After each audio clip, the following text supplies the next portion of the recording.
It's time for another tier list, and this time we're heading to Elm Street.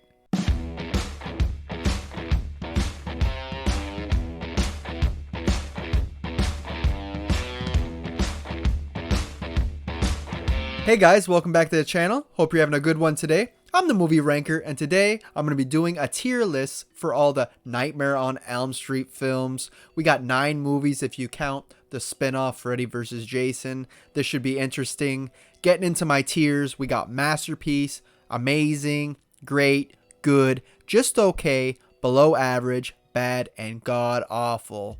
So without wasting any more time, let's get into it. So kicking things off with the original film from 1984, A Nightmare on Elm Street, one of my favorite horror movies of all time. On this last rewatch, it might be my favorite. It's hard to say. It's up there with Scream and Shaun of the Dead in my top 3. Just friggin' love this film. It's basically perfection in my mind. Love this, the concept itself of this slasher, this killer who stalks you in your dreams, so you really have nowhere to hide. It was such a scary concept when I was a kid. I just think it worked out so well and just changed the whole formula of the slashers at the time. Freddy is one of the most menacing, evil villains we've ever seen. And in this one, he's not so much a jokester, but he does torment his victims before he kills them in their dreams and just tries to scare them and induce fear into them, whether he's cutting off his fingers or, sticking out his tongue or whatever. He's a little perverted in here as well. So I love the version of Freddy we get in here. Robert Englund does an amazing job. And Nancy Thompson as our final girl is just amazing. One of my favorite final girls of all time. She's smart. She's a fighter. She goes into the dreams to get Freddy. So I just love her and all her little booby traps she sets up near the end of the film. Freaking amazing. One of the best final girls ever. So yeah, this film has an amazing score, which is really creepy. Love the musical score. It has great kills. Some of my favorite of all time. Tina, when she's up on the ceiling, that kill when the room flips. So damn good. That is probably my favorite slasher kill of all time. And that, you got Glenn's death, Johnny Depp's character, where he gets sucked in the bed and all the blood flies out. It's really cool. So a lot of great kills in here. Great characters. Heather Langenkamp nailed it as Nancy. She's great. And so are all the parents and everything. Her mom, who's an alcoholic and sheltering her, not realizing she's actually hurting her by forcing her to go to sleep and trying to make her drink sleeping pills and stuff like that. And John Saxon as her father, this cop. Love all the characters. Love the setting. Some great dream sequences in here. The mystery throughout is great as well. And the whole backstory on what happened to Freddy. How that you slowly figure out what's really going on and who this Freddy guy really is. It's just so interesting to me. You could argue that the very end is kind of cheesy. That whole added scene with the mom getting hauled through the door. But even as a kid, that kind of freaked me out. So I don't really knock on that too much, even though it's clearly like a rag doll or a mannequin they're hauling through that window. So yeah, I really enjoyed this film. It's basically flawless in my mind. So where am I putting it? It's going in the masterpiece. And this is an interesting franchise because you'll see where all these movies place. It goes from masterpiece all the way to god awful, but we're going to get into it. Moving on to the second film, A Nightmare on Elm Street 2, Freddy's Revenge. A movie that really grew on me over the years. I didn't like it at first because of the rules are changed and everything. It doesn't follow the same formula as the first film.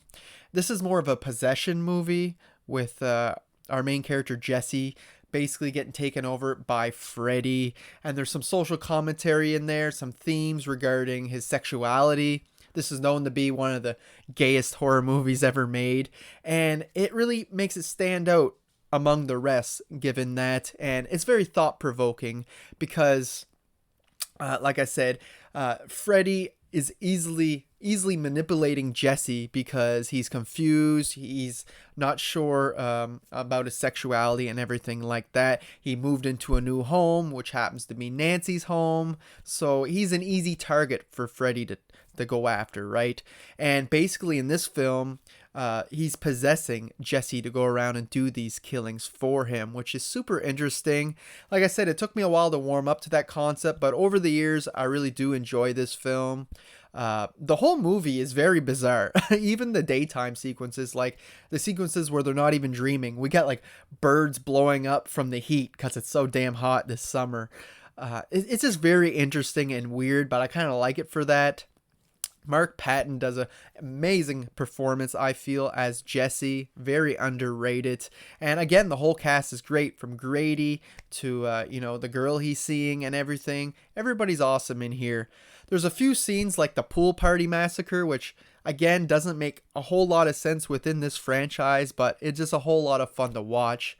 But my personal favorite scene is when Freddy breaks out of Jesse's body, peels back his skin and everything, and comes out of his chest.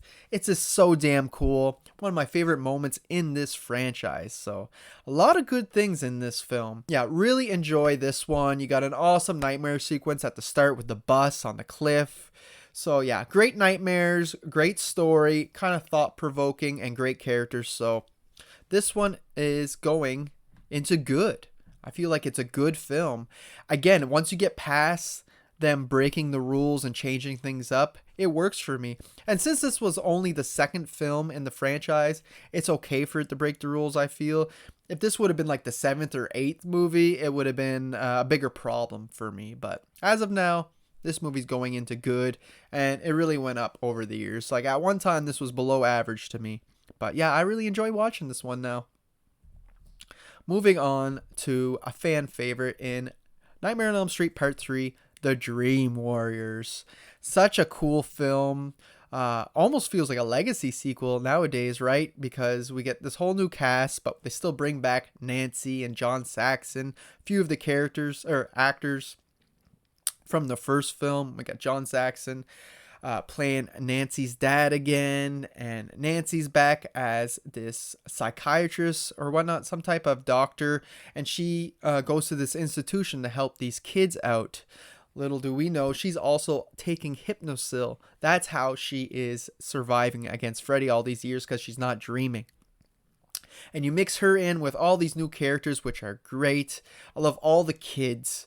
They're all great. Kincaid, Taryn, love them all. Joey, they're all so unique in their own ways. They all got their own problems, flaws, and positives about them. And I like that in this movie, Freddy uses their weaknesses against them in their dreams. You know, one girl's a drug addict, so he hauls out the needles in the dream, stuff like that. So I like how that all lines up. The kills are very creative in here. I especially love the puppeteer kill where Freddy has the guy like by the tendons or whatever that is out of his arms. Looks gnarly. Badass kill there. We got Welcome to Primetime, Bitch. Another great kill with the head through the TV. Great one-liners from Freddy in here. I forgot to mention in part 2, Freddy is friggin' menacing. Probably the scariest he's ever been. And this one, we get kind of a balance between a little bit comedic, but still scary and menacing. He doesn't go too far in this flick with his comedy. This is like the borderline, though, before it gets a little cringeworthy. But yeah, love how all the kids have their own powers as well in their dreams. Kind of makes it almost a superhero movie at times. I just really love this movie from start to back. The soundtrack is killer. We got Dawkins in here. Lots of hair metal. Just great stuff all around. And Nancy, I feel like she does get taken out in this film, but I feel like it was done in a good way later in the film, and she was there protecting these kids and whatnot, so I don't mind her death in here. It was kind of earned. The only thing that kind of always bothered me in this flick, though, is when they go to the junkyard to put Freddy to rest for good with his bones, and how he ends up controlling his skeleton and fighting them off with his skeleton. I always thought that was stupid, but aside from that little moment in the film, everything else is great. I still like that they had to go and bury his bones and everything and put him to rest the right way. I just don't like that he comes back to life as a skeleton for a moment. That was dumb, but everything else is friggin' stellar in this movie. Great characters, great soundtrack, awesome story, and it really pairs well with the first film. So I'm putting this one in amazing. It's not quite a masterpiece for me. I always felt like it was missing something. But damn, is it not a highly entertaining flick with really creative kills and great characters. So it's going in amazing. Moving on to the fourth movie, Nightmare on Elm Street Part 4, The Dream Master. Now, this is where things start to get a little silly for me. I do enjoy the dream sequences in here, though. I think they're still a lot of fun. The characters are okay. Definitely a step down from Dream Warriors, but they're still pretty fun to follow. Still get some pretty cool kills in here. The whole sucking face kill in the classroom's fun. My personal favorite is that chick who works out and she ends up turning into like a cockroach, and her legs or her arms snap and everything, and her arms fall off, and it's really gnarly. Definitely the standout kill in this film. I really like that we follow Alice, played by Lisa Wilcox. I think she really saves this and the next movie a little bit, because I really like Lisa Wilcox in here. She does a great performance. And I like her character, how she can, she's like the dream master. She can take everybody's powers after they perish and use them for herself. She gets a little bit of their personalities as well. So that was unique, and she uses that to fight Freddy at the very end. Pretty fun movie. It's kind of like an MTV style movie, it feels. This is where Freddy's getting a little bit more comical. The movie's not scary. I'll give it that. Like, they forgot to make the movie scary. Everything else is kind of good, though. But this movie does do a few things to piss me off. One thing is killing off all the surviving characters from Dream Warriors. Killing off Kincaid and the group. It's like, those guys survived for a reason, and then you're just going to kill them off in the first 15 minutes of this flick? That's a no-no. They pulled an Alien 3 on us. So I hate that. I hate how Freddy gets resurrected in here. I mean, a dog pisses fire and that brings him back. I know that's not what really brought him back in full. He really was never put to rest, I feel, after part 3. But yeah, it just kind of undoes the ending of part 3, and it's just so stupid seeing that dog piss fire and then Freddy come up.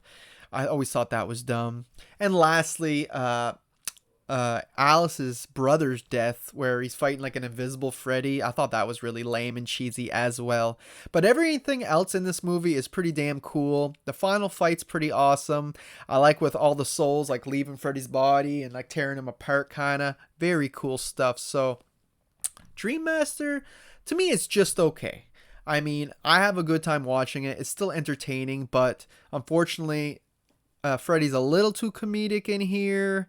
And I don't know, it's just they do some things that piss me off. But this is the last one that feels like a legit Nightmare on Elm Street movie from the original series. Everything else kind of goes out the window, which we're going to get to. But moving on to A Nightmare on Elm Street Part 5, The Dream Child.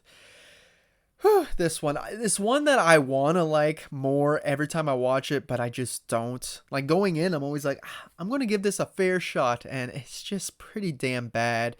Its biggest flaw is that it's boring. I mean, this movie is awful when it comes to the runtime. The pacing feels terrible. It's just pretty uneventful for the most part. Freddy only gets 3 kills in here, and only one of them is interesting. Dan's kill, where he's on the motorbike and all the friggin' shit goes into his hands. He basically becomes like a Mad Max character, it feels like. That's cool. Like the body horror in that with that scene. But the other 2 kills, the girl getting stuffed, eating too much, or the comic book guy, kind of lame to me. And again, not scary at all. So kills are kind of lame, and we don't get many of them. The thing that saves this movie is Alice for me. She returns. Everybody else sucks, and it's like, who are these characters anyway? Like, you really made some new friends pretty quick after part 4. But yeah, Freddy is awful in here. It's a boy. Like, I always laugh at that line, but not in a good way. I'm laughing at it, not with it. And the whole baby aspect, like, I like the idea of Alice's unborn baby dreaming and Freddy coming back that way, and, you know, having nightmares in the day since her baby's dreaming. That's awesome. The execution, however, is piss poor. It's god awful. And the way they defeat Freddy in this, like Jacob like pukes souls onto him and that kills him. It's just like, what? That one of the worst endings I have ever seen. So I can't defend this movie. It's just a plain old bad movie. So it's going in the bad category. Um, yeah, the nightmare sequences aren't all that great either. So there's not a lot keeping me coming back to this film. And yeah, just a terrible way to defeat Freddy, if you ask me. So it is what it is. I do like that they try to show Freddy's backstory a little bit more. Like we get Amanda Kruger in here. There's a scene where it shows a flashback where she got locked in with the 100 inmates or whatever and murderers. So I like that's trying to show us more, even though we already know what happened. But it's not enough to save the movie, that's for sure. So yeah, bad movie through and through. And continuing the streak is Freddy's Dead, The Final Nightmare. What a flick. Positives about this movie. I like the cameos, and that's pretty cool to see. You get Alice Cooper as his father in a flashback scene. You get Roseanne, Roseanne and Tom Arnold in here, and Johnny Depp makes a little cameo as well. But that's basically the only positives I can give this. It is bad. Freddy is a friggin' Looney Tunes character at this point. Like, he's even like putting spikes on the road and stuff for when the guy falls, and it's just like, oh my god, what are you, Roadrunner and Coyote? Like, we get that stupid kill with the power glove, the Nintendo glove. It's just like, oh my god, that is the most cringe-worthy moment in this whole franchise to me. When that one dude's stuck in the video game and he's bouncing around the room like an idiot. It's way too cartoonish, way too goofy. This might have worked as a cartoon of a Nightmare on Elm Street, like a cartoon series or something. But as a live action, it's just too dumb, too goofy, not scary one bit. When you got Freddy on a friggin' broom acting like the witch from Wizard of Oz, you're just... Again, it's just cringeworthy. It's just not funny or scary, so it just turns out to be awful. I'm not a fan of many of the characters in here, especially our main lead, who ends up being Freddy's daughter. I think that actress is not a good actress at all. She's very bad, and yeah, I don't really like her character either. She feels very lazy in her performance. I do like that, again, they show us little clips of her as a kid and Robert Englund playing Freddy when he's a human still. That stuff's kind of interesting, but it doesn't really go anywhere, so it's kind of all useless. John Doe, again, not great acting from him, and his character is kind of lame as well. There's this whole twist where you figure he's Freddy's son, but no, it's not him, it's the girl, and it's like, who cares? This is a bad story anyway. The only characters I kind of enjoy are the three delinquents, if you will, the three teens who go along for the ride. They're okay, I guess. One of their deaths is pretty cool. The guy with the hearing problem, how Freddy drops pins and everything, and just driving him crazy with the noise and the sound, busting his eardrums. That's kind of cool. The other kills are all super lame, but yeah, those teen characters are okay. I like the part where he goes, the map says we're fucked. That part's great, but yeah, just a god-awful, terrible film, and it's going in the god-awful category. Some very bad effects in here as well when they start bringing in the digital effects with the worms and stuff. Dumb Freddy backstory there as well. So yeah, this movie's god-awful. There's no two ways around it. One of the worst sequels in horror, if you ask me, for a big franchise anyway. The only competition it might have is like the friggin' Wrong Turn franchise. Moving on to Wes Craven's New Nightmare. Very unique film. One that I enjoy just a little bit more every time I rewatch it, to tell you the truth. I love the meta-ness of it, how it's self-aware, how our characters are playing their actor selves. Like, Heather Langenkamp is actually playing Heather in this, and we get Wes Craven, the director, in this, and Bob Shea, the producer, and Robert Englund playing himself. That is very cool to me. Predates Scream. Wes Craven got the practice on this before Scream, so he could perfect that. But yeah, that's my favorite part of this film, just how self-aware it is and how cool it makes the connection from the real world to the movie world. I also like how the concept of Freddy in this, how it's like this evil entity or demon or whatever who takes the persona of Freddy and is doing all these killings in the real world. There's very cool stuff. There's some cool nightmare sequences in here, in particular with Dylan, the kid. He's real creepy in here. He keeps waking up in the middle of the night and watching the original film on TV and is kind of making him go crazy. And Freddy keeps screwing with him, trying to kill him. So all that is super interesting. And how they add in like Hansel and Gretel's story in here as well, I thought was really unique. The ending's okay. I think it could have been a little bit better where they go into the dream world. Heather has to play Nancy again, and they end up doing a whole Hansel and Gretel type of ending. It's okay. I don't mind it, but I think that it could have been just a little bit better because the first half of this film is basically perfection. The second half, it's good, but it could have been better. There could have been more kills in this film as well. We only get a couple, so that's unfortunate. And one of them's a callback to Tina's death from the first film, except this time we get to see Freddy in action. Want to play Skin the Cat? So yeah, I really enjoyed this flick for how clever it is. I really like the script. Freddy's scary again, which is great. Not my favorite version of Freddy because he doesn't really feel like Freddy, and I don't like his glove or his look that much, but I do like how dark he is, you know? This is not one who's out there to goof around and do jokes, you know? He's serious. And another scene I really like, I want to mention, is the scene between John Saxon and Heather Langenkamp. How they started off by calling each other Heather and John, but as the conversation goes on, they end up becoming their characters, Nancy and her father, and he ends up like becoming the cop and everything by the end. I just really love that, how it just seamlessly kind of transitions into the characters. So a lot of great stuff in here. I just think could have used more kills, and yeah, that's basically it. Tighten up the script just a tiny bit in the second half, but for me, this one's moving up to great. I know in my last real ranking I did, I had New Nightmare Below Part 2, but it's above it at this point after the last rewatch. So look, interesting tier ranking so far. We almost got one in every category. Moving on to the spin-off, Freddy vs. Jason. Now, this is a pretty fun versus movie. You know, versus movies you can't take too seriously, whether you're talking about Alien versus Predator or Kong versus Godzilla, whatever have you. They're made just basically just for your entertainment and not supposed to be taken too seriously. And the same goes for this one. And this one is just so fun. I have a lot of nostalgia for this. When it came out, I was super into it.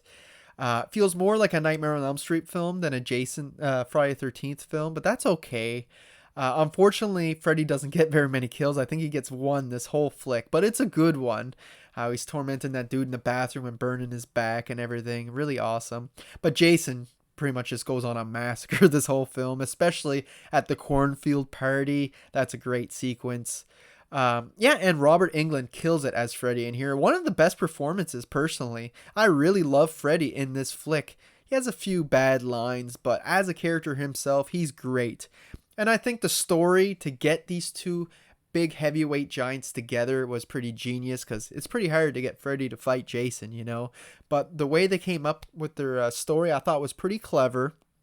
And the whole ending is like watching a big heavyweight wrestling match, you know, one for the ages, and it's just so damn bloody and entertaining. I could watch them two go at it all day and ripping each other's arms off and stabbing them with it and everything. It's so much fun.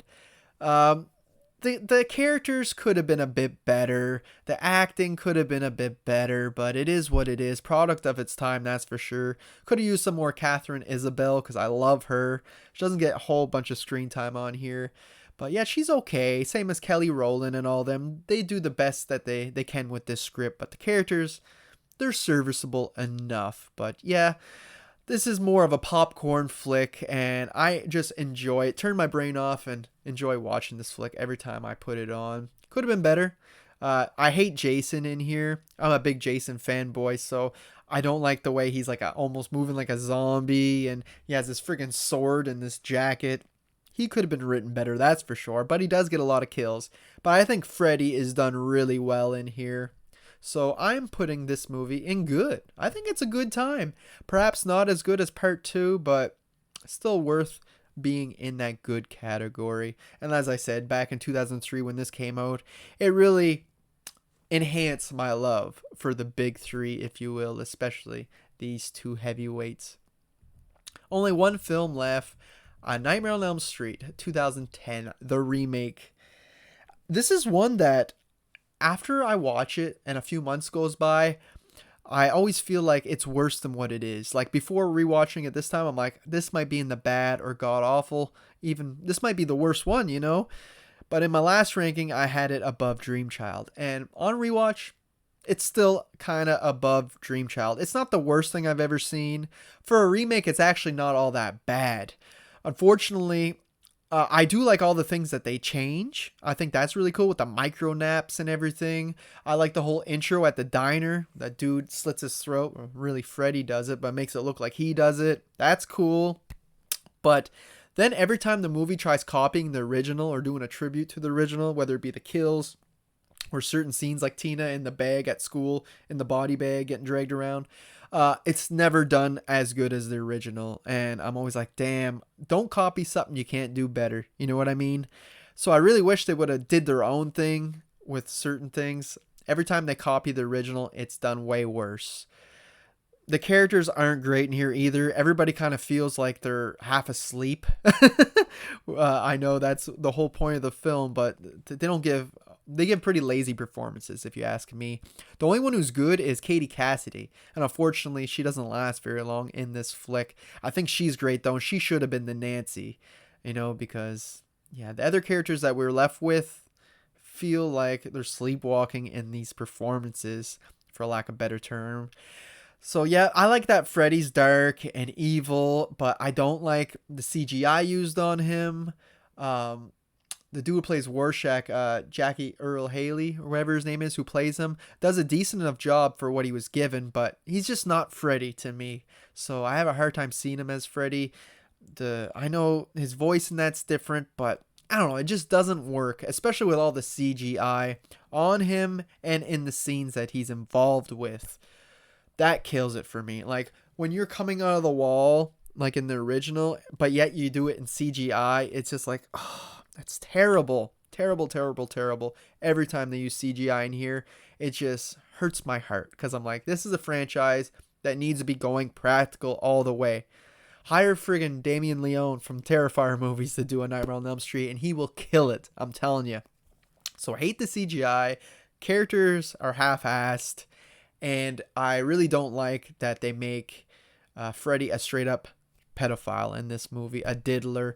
It was kind of assumed in the old films, but they didn't come right out and say it. It was more a child murderer. But in this one, they're like, no, he diddled kids, and they even find photos of him doing it and everything, and photos of Nancy and that as a kid, and it's just like, why? You know what would have been so much better? Making the twist that he didn't do anything, but the parents just suspected him of doing it and killed him, and that would give him cause for revenge to come back. You know, but no, instead they just make him a diddler, and it's just like, why'd you do that? I'm obviously not going to enjoy this film now, so. But the film is better than what I always remember it as. It's not good, that's for sure. It's not even okay. To me, this is below average. And as a remake by Platinum Dunes, it's probably still one of the better ones, because I don't like most remakes they come out with, so. Yeah, it's not okay, but it's in the middle. It's below average to me. It's a mixed bag, so that's where it's staying. And if I put it there, look, we get this nice chart, nice tier list, where I have a movie in every section. Not too many franchises, could I say that. Very little franchises, especially with less than like 20-some films. Maybe you can do a tier list like this for James Bond or something and have something in every section, but very rare for a franchise to have that. So there you go, guys. There's my ranking of all the films, and it goes from worst at the bottom to the best. So my ranking tweaked just a tiny bit. I think I have 2 movies placed differently than before, but that's okay. And yeah, this is my list. I'd love to see your list or how you rank these films down in the comment section. Do you like my tier list? Do you hate it? Let me know that. What did I do wrong? Let me know. Make sure you like and subscribe so you don't miss out on any future rankings, whether they be regular rankings or tier lists like this. Hope you're enjoying all my October videos so far. I got more to come, so stay tuned. That's all I got for you guys today. Hope you enjoyed this one. And until next time, thanks for watching.